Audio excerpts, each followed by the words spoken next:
मेरा नाम विश्रुत आर्य है। मैं अटलांटा अमेरिका से आया हूँ। आर्य प्रतीक सभा अमेरिका से जुड़ा हुआ हूँ और आर्य समाज अटलांटा से भी जुड़ा हुआ हूँ। पूज्य पिताजी डॉक्टर सुभाष वेद अलंकार जी का पुत्र हूँ। वो जयपुर में रहे अपने जीवन काल में और गुरुकुल कामनी के स्नातक थे।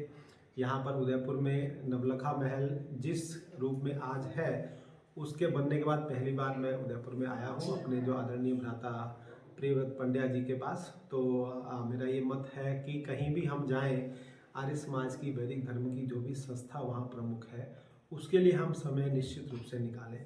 तो मैंने अपने भाई साहब से निवेदन किया कि हमें नवलखा महल अवश्य जाना चाहिए। तो उन्होंने सहर्ष इसको स्वीकार करके वो ही हमको यहाँ पर लेकर के आए और उनका बहुत धन्यवाद है। इसका धन्यवाद हमारी तरफ से। अशोक जी ने मैंने उनको समय का बताया कि मेरे पास इतना ही समय है और उन्होंने इस बात को स्वीकार किया कि मैं उपलब्ध रहूँगा। तो आपका भी अशोक जी बहुत बहुत धन्यवाद। पर ये एक विलक्षण कार्य यहाँ पर आर्य समाज का वैदिक धर्म का किया गया है। ये कंसेप्ट हमारे संस्थाओं में मैंने अपने समय में नहीं देखा है और होंगे, मेरे को इतनी जानकारी नहीं है। पर जिस तरीके से वैदिक धर्म के बेसिक को, संस्कारों को और इंडियन हेरिटेज को, भारतीयता को यहाँ पर प्रस्तुत किया गया है, उसमें हम अपने रूट्स को प्रस्तुत भी कर पा रहे हैं और हम ये स्टेटमेंट भी नहीं दे रहे कि ये आर्य समाज की संस्था है। मतलब एक जनरल पब्लिक को हम इससे कनेक्ट कर पा रहे हैं और उसमें कितनी माइन्यूट डिटेल्स तक का ध्यान दिया गया। मैं देख रहा था कि विवाह संस्कार में जो दुल्हन है उसके पैर में मेहंदी तक भी लगा रखी है। तो एक थॉट प्रोसेस है कि एक चीज़ को बनाने के लिए कितना मनन चिंतन उसमें किया गया है। अशोक जी हैं जो भी और रिपोर्टर इसके अधिकारी हैं, कार्यकर्ता हैं, वो बहुत साधुवाद के पात्र हैं और जो भावी योजनाएं हैं वो बहुत अच्छी हैं। ईश्वर करे वो सक्सेसफुल हो, सभी का सहयोग उसमें प्राप्त हो।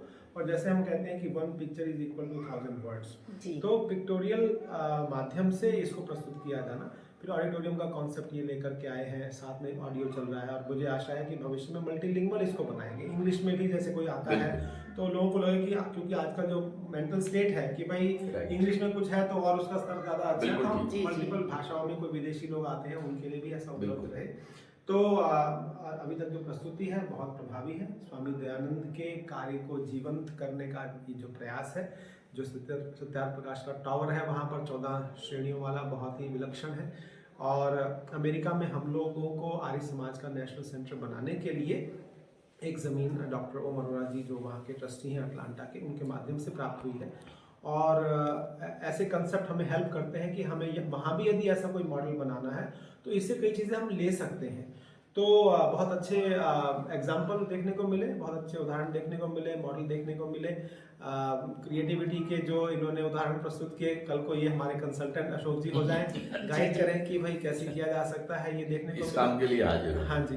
तो मुझे लगता है कि एक बहुत अच्छा प्रयास है और बहुत सक्सेसफुल प्रयास है। जैसे जैसे इसके बारे में लोगों को पता लगेगा, पॉपुलैरिटी बढ़ेगी, मुझे लगता है कि अधिक से अधिक लोग इससे लाभान्वित होंगे। और इतना ही नहीं, और जो आर्य समाज की संस्थाएं हैं जो सक्षम है, वो नए नए कॉन्सेप्ट को लेकर के ऐसे मॉडल्स को डेवलप कर सकेंगी। तो मुझे लगता है ये बहुत अच्छा प्रयास है और हम हर तरीके के जनरेशन तक इससे पहुंच सकते हैं। और मुझे लगता है कि हमें ऐसे कार्य करते रहने चाहिए। और सभी वैदिक धर्मी लोगों से सबसे निवेदन करता हूं कि जब भी आप किसी नए शहर में जाते हैं तो वहां पर आर्य समाज की वैदिक धर्म की जो संस्था है उसके लिए 2-3 घंटे अवश्य ही हम निकालें, वहाँ सुझाव दें, सहयोग दें। और सहयोग फाइनेंशियल हो जरूरी नहीं है, अपने संबंधियों को, सहयोगियों को लेकर के जाएं, उसे इंट्रोड्यूस करें। तो उससे क्या संस्थाएं सुदृढ़ होती हैं, संस्थाएं पॉपुलर होती हैं और लोगों को भी वैदिक धर्म के जो वास्तविकता है वो जानने का अवसर मिलता है। तो आपने समय दिया, अवसर दिया, स्वागत किया, आपका बहुत बहुत धन्यवाद। और प्रयास रहेगा कि जितने अधिक लोगों को इसके बारे में सूचित किया जाए। आपसे जो हमें वीडियोस मिलेंगे, फोटोज मिलेंगे, उसको शेयर किया जाए ताकि अधिक से अधिक लोग इस पुनीत कार्य को देख करके लाभान्वित हो और उनको भी सूचना दे सकें। पुनः मैं आपका बहुत बहुत धन्यवाद करता हूँ और हम सब अभिभूत हैं यहाँ पर आकर के। थैंक यू बहुत।